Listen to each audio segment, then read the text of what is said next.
Bagaimana menjadi beruntung? 8 kebiasaan orang yang beruntung. Seringkali, kesuksesan seseorang dikaitkan dan dicap sebagai orang yang beruntung.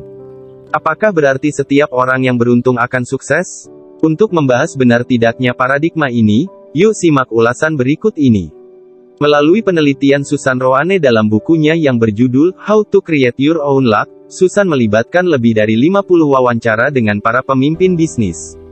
Dirinya menemukan bahwa orang yang beruntung adalah orang yang memperhatikan, bekerja keras, dan memiliki pengalaman luar biasa.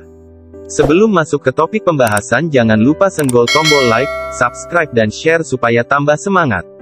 Terima kasih. Berikut ini 8 hal yang dilakukan oleh orang yang beruntung tersebut. 1. Bicara dengan orang asing. Berbicara dengan orang asing adalah cara terbaik untuk meningkatkan kemungkinan, kebetulan, dan keberuntungan dalam hidup kita. Karena hal ini memungkinkan kita untuk terhubung dengan orang yang tidak kita kenal. Mengapa? Kamu tidak pernah tahu siapa, atau apa yang mereka ketahui. Tidak perlu mengeluarkan biaya apapun dalam memulai percakapan, baik berada dalam lingkungan bisnis, atau dengan orang asing saat berlibur. 2. Buat obrolan ringan. Sementara banyak orang mungkin berpikir bahwa obrolan ringan adalah dangkal dan tidak sepadan dengan usaha. Orang-orang yang menciptakan keberuntungan mereka sendiri melihat obrolan ringan bisa jadi sebagai sebuah jembatan. Membangun hubungan dengan obrolan-obrolan kecil tersebut dapat mengarah pada percakapan, hubungan, dan informasi penting yang lebih besar. Bila obrolan ringan sudah terbangun, kamu bisa saja mendapatkan peluang yang bisa kamu manfaatkan. 3. Menguping serta mendengarkan. Sewaktu menjadi pendengar yang baik, dan melayani orang dengan baik, Susan menemukan bahwa kamu dapat meningkatkan peluang kamu dengan tidak aktif terlibat dalam percakapan. Menguping adalah sesuatu yang dilakukan orang-orang yang tampaknya beruntung itu. Kadang-kadang kamu akan mendengar sesuatu, baik pikiran, fakta, atau ide. Dari mendengarkan itu, kamu bisa mendapatkan ide, atau bahkan tindakan apa yang harus diambil. 4. Sebutkan nama-nama. Biasanya hal ini adalah sesuatu yang diajarkan kepada kita untuk tidak dilakukan. Jangan takut untuk menyebutkan nama. Jika pintu kesempatan pekerjaan di perusahaan impian kamu terbuka, itu berarti tidak takut untuk bertanya kepada teman sekamar kamu yang lama, hingga rekan kerja. Kamu dapat bertanya kepada mereka untuk dapat menghubungkan kamu dengan teman mereka yang bekerja di sana.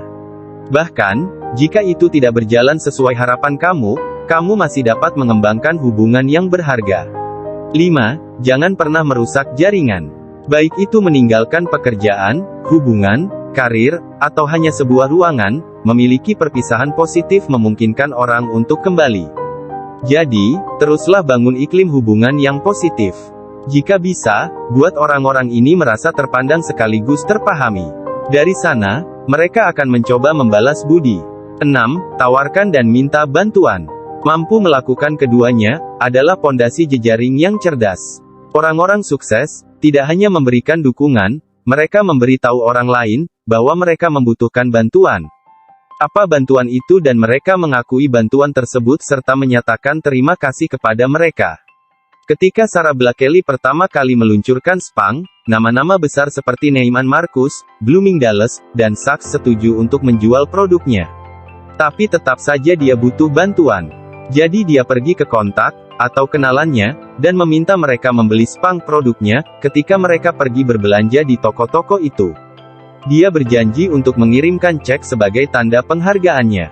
Lebih dari 2 dekade kemudian, dia masih dalam bisnis, karena dia tidak takut untuk memanfaatkan jaringannya. 7. Menyimpang dari jalan.